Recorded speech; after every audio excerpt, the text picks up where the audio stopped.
2026년 2월 15일 주일입니다. 교회 밖에 계신 성도님들을 위한 있는 그 자리 주일 말씀 예배 함께 드리시겠습니다. 먼저 기도하겠습니다. 하나님 고맙고 감사합니다. 우리가 있는 그 자리에서 예배 드릴 수 있는 마음 주시고 하나님을 향한 마음을 잃지 않게 하심 감사합니다. 하나님 오늘도 주시는 말씀으로 하나님을 예배하기 원합니다. 우리 가운데 함께하여 주십시오. 우리 주 예수 그리스도의 이름으로 기도드립니다. 아멘.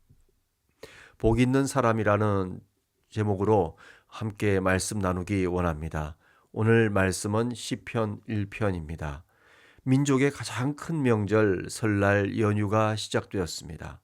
설날이 되면 우리 민족은 특별히 다시 한번 새해의 복을 서로에게 빌어주는 인사를 나눕니다. 새해 복 많이 받으십시오 라며 서로에게 인사를 하고 어른들께는 큰절로 인사를 합니다. 어른들은 인사에 대한 화답으로 세뱃돈을 쥐어주시고 또 득담을 나누어 주시기도 합니다. 이와 같은 명절의 풍경은 참으로 따뜻한 사람 사는 세상의 모습임이 분명합니다. 그런데 자칫 득담이라고 나눈 것이 상대에게는 상처가 되고 감정이 상하는 경우도 있습니다.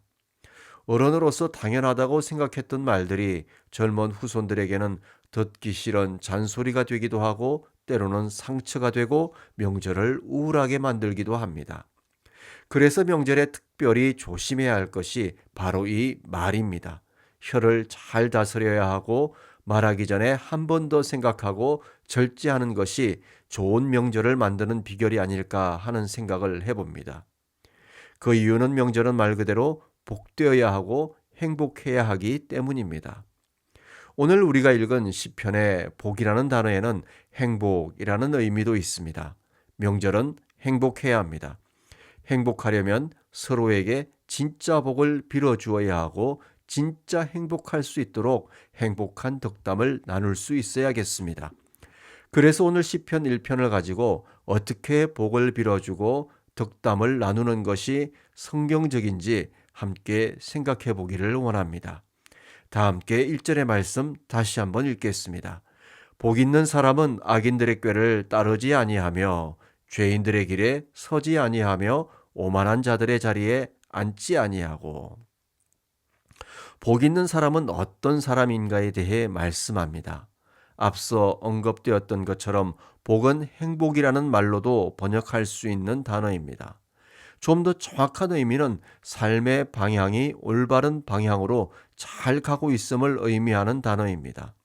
다시 말해서 1절에서 말씀하는 복은 마음으로 느끼는 어떤 만족이나 물질적 풍요를 의미하는 복이 아니라 그 삶의 방향이 올바른 상태에 있음을 의미하는 단어입니다. 삶의 방향이 올바른 길에 있는 복 있는 사람은 어떤 사람이라고 말씀합니까?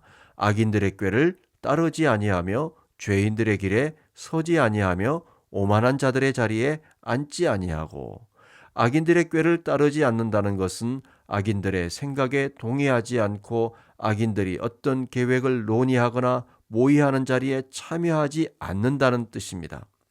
다시 말해 악인들과 어울리지 않고 멀리하는 삶의 태도를 의미합니다.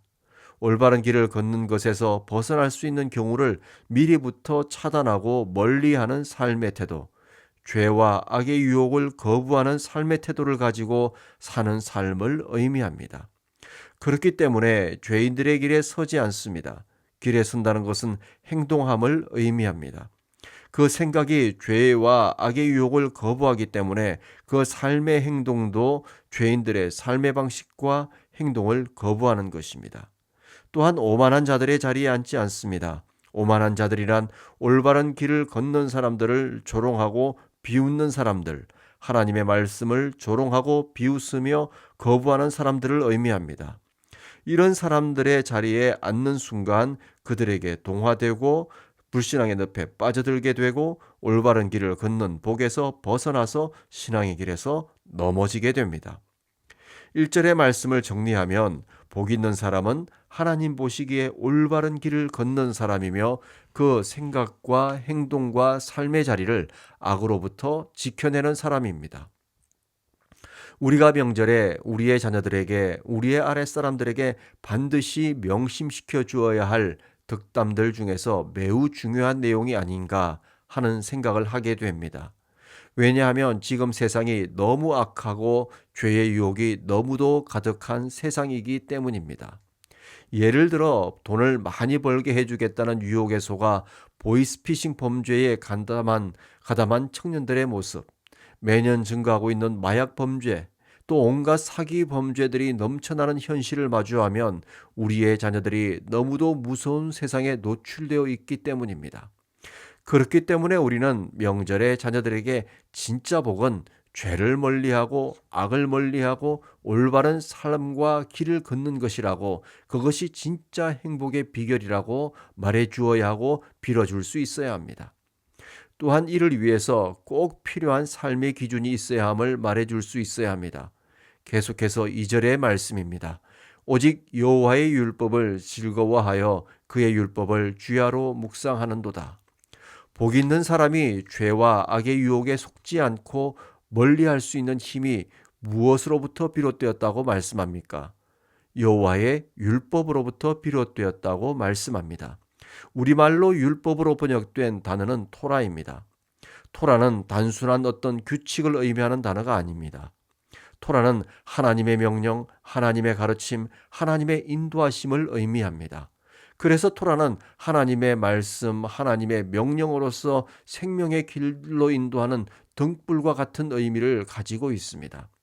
복 있는 사람은 이 토라를 즐거워합니다. 기뻐합니다. 하나님의 말씀이요 인도하심이 있는 토라를 어떤 의무감으로 또는 종교적 형식으로 읽고 대하는 것이 아니라 살아계신 하나님의 말씀으로 받아들이고 기쁨과 즐거움으로 그 말씀을 곱씹고 삶 속에서 생활로 표현하려고 애쓰는 사람입니다.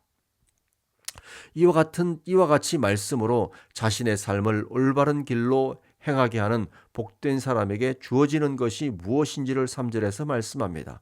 그는 시냇가에 심은 나무가 철을 따라 열매를 맺으며 그 잎사귀가 마르지 아니함 같으니 그가 하는 모든 일이 다 형통하리로다. 복된 사람을 시냇가에 심은 나무와 같은 사람이라고 말씀합니다. 시냇가에 심겨진 나무라는 의미는 원래부터가 그 자리에 있었던 나무를 의미하는 것이 아닙니다. 우리말로 번역된 시냇가라는 단어는 자연적으로 형성된 시냇가를 의미하는 단어가 아니라 인공적으로 만든 수로를 의미합니다. 인공적으로 만든 수로 옆에 나무를 가져다가 심은 나무가 시냇가에 심은 나무인 것입니다. 그러므로 복된 사람은 원래부터 복된 사람의 자리에 있었던 것이 아니라 하나님의 은혜로 하나님이 공급해 주시는 토라, 살아계신 하나님의 생명의 말씀을 공급받을 수 있는 자리에 심겨진 사람인 것입니다. 죽음의 자리에서 생명의 자리로 옮겨진 사람인 것입니다. 그 사람에게 주어진 삶이 철을 따라 열매를 맺고 그 생명이 지속되며 그가 하는 모든 일이 하나님 뜻 안에서 하나님이 열어주시는 길을 걷게 될 것이라고 말씀합니다. 우리는 이 삶을 두 글자로 표현합니다. 형통입니다. 그러므로 후손들을 위해서 우리가 할 일은 하나님의 생명수를 공급해 줄 수 있는 시냇가의 역할을 해주는 것입니다. 우리 자녀들, 후손들이 하나님의 말씀에 노출될 수 있도록 해주어야 합니다. 2절과 3절의 말씀의 핵심이 무엇입니까? 살아계신 하나님의 말씀을 가까이 하는 삶이 복 있는 삶이고 하나님 안에서 형통할 수 있는 비결이라는 것입니다. 즉 살아계신 하나님의 말씀인 토라가 진정한 삶의 자산이 된다는 것을 의미합니다. 그러므로 우리가 우리 자녀들에게 복을 빌어줄 때 말씀의 복을 빌어주어야 합니다. 우리 자녀들이 죄의 유혹을 이겨내고 악의 길에 들어서지 않으며 하나님 뜻 안에서 형통한 삶을 살기 원한다면 어른들이 말씀의 통로가 되어 주셔야 하고 살아계신 말씀을 기뻐하고 살아내는 모습의 모범이 되셔야 하며 그 비결을 가르치고 나눌 수 있어야 합니다. 하나님 말씀의 복을 함께 나눌 수 있어야 하고 물려줄 수 있어야 합니다. 그렇게 하지 않으면 무엇이 기다리고 있을까요? 4절과 5절의 말씀입니다. 악인들은 그렇지 아니하며 오직 바람에 나는 겨와 같도다. 그러므로 악인들은 심판을 견디지 못하며 죄인들이 의인들의 모임에 들지 못하리로다. 한마디로 있다가 사라지는 존재, 아무도 기억하지 않는 헛됨으로 삶을 마감하게 된다고 말씀합니다. 결국은 심판을 받게 될 것이라고 말씀합니다. 그리고 결론적으로 6절에서 복 있는 사람은 하나님 보시기에 의인의 삶을 살아낸 사람이고 그 인생길이 하나님께서 인정하시는 길이 되지만 악인들의 길은 망할 수밖에 없다고 말씀합니다. 사랑하는 성도 여러분, 하나님의 마음은 우리가 행복하고 복된 삶을 살아내는 것입니다. 자녀를 바라보고 후손들을 바라보는 부모의 마음, 어른들의 마음도 마찬가지입니다. 그래서 우리는 늘 자녀들을, 후손들을 축복하는 일에는 아낌이 없어야 합니다. 특히 설 명절이 되면 더욱 그럴 것입니다. 문제는 명절의 중심이 하나님 중심이기보다는 세상 중심으로 변질되었습니다. 유대 민족들에게 명절의 의미는 하나님을 기억하는 것이었습니다. 하나님이 어떻게 구원하셨는지, 하나님이 어떻게 인도하셨는지, 하나님이 어떤 토라의 말씀을 주셨는지를 기억하는 것이 그 목적이었습니다. 그리고 그렇게 사는 것이 진짜 복되고 행복한 것임을 가르쳐 주는 것이었습니다. 오늘날 우리 그리스도인들의 명절도 마찬가지여야 합니다. 비록 민족의 명절이라고 하지만 우리는 이 명절을 우리 그리스도인의 문화가 있는 명절로 만들어야 합니다.